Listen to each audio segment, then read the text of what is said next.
घटनाक्रम था जागतो का।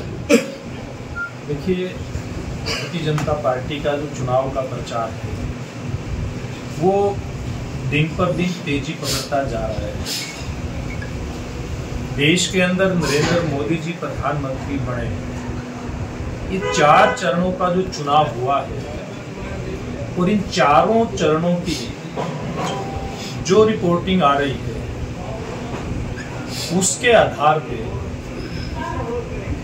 ये लगता है कि देश की जनता ने तय कर लिया, जो नारा भारतीय जनता पार्टी और एनडीए ने दिया है कि अब की बार 400 पार, फिर एक बार मोदी सरकार, ये निश्चित लग रहा है। और इसके कारण से हरियाणा प्रदेश में जो लोग कल का इंतजार नहीं करके आज ही प्रदेश का मुख्यमंत्री बनना चाहते हैं, किसानों की आड़ लेकर के, किसान हमारे बूढ़े बाड़े सारे हैं, किसान जल्दी इस प्रकार के लोगों के बहकावे में आ जाते हैं और वो किसानों को आगे करते हैं, खुद उनके पीछे खड़े होकर के और इस प्रकार का षड्यंत्र रचने का प्रयास करते हैं ताकि बदनाम या तो किसान हो या भारतीय जनता पार्टी हो, और वो काम अपना निकालना चाहते हैं। तो ये जो इस प्रकार की ताकतें हैं ये पहले भी एक्सपोज हुई और भविष्य के अंदर भी एक्सपोज होंगी। हमारा किसान भाई पहले इन बातों को समझ चुका है,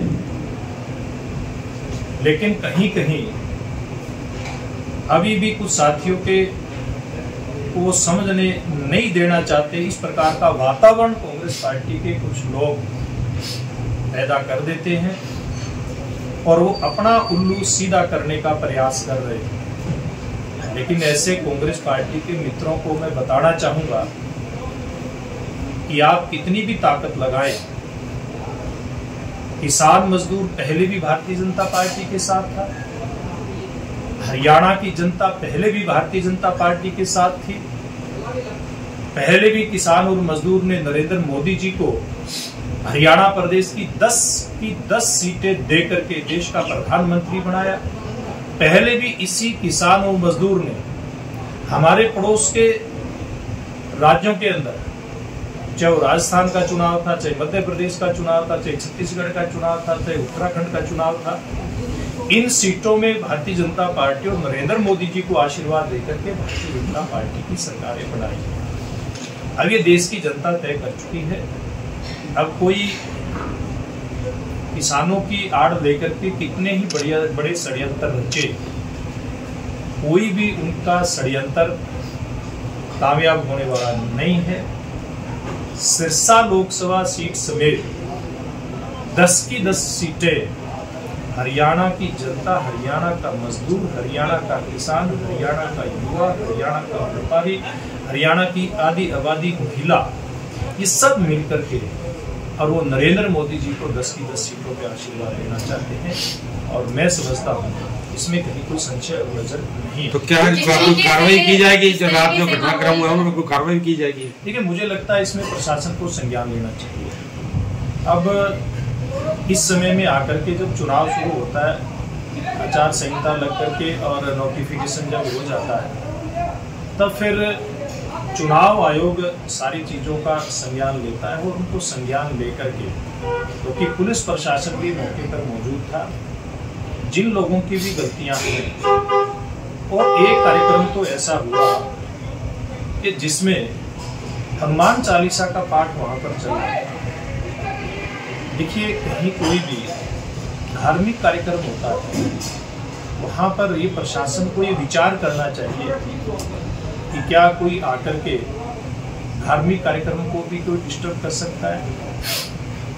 ये आम जन को भी विचार करना चाहिए, क्या किसी को राजनीति की आड़ में धार्मिक कार्यक्रमों में भी दखल अंदाजी करने का कोई हक देना चाहिए, अधिकार देना चाहिए। ये पूरे समाज के सोचने का विषय है।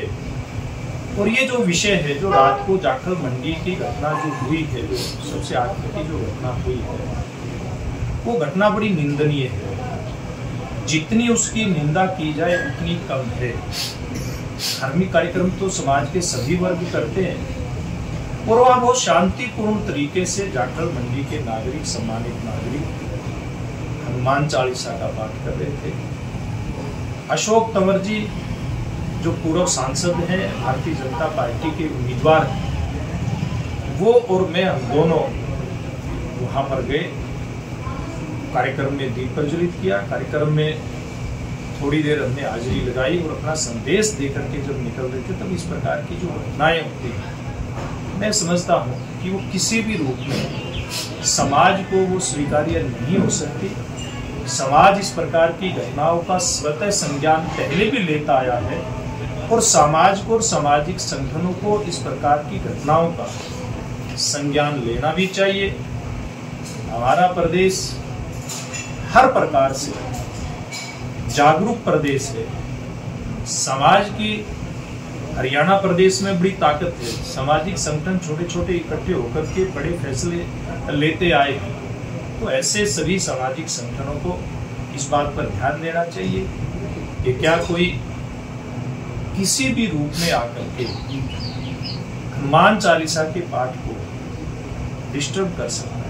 आपको क्या लगता है जो ये गर्मा गर्मी का, ये बात मैंने शुरू में भी कही है, निश्चित रूप में इसकी प्लानिंग बहुत पहले से हो जाती है। हम लोग पिछले काफी दिन से लोगों के सुख में, दुख में, हर क्षेत्र में आ रहे हैं, जा रहे हैं। और कुछ ऐसे हमारे किसान भाई कहीं कहीं अपनी बात कहने के लिए आते हैं, हम उनसे बैठ करके बात करते हैं। कभी इस प्रकार का तनाव नहीं होता है, लेकिन ये सुनियोजित तरीके से किया गया था।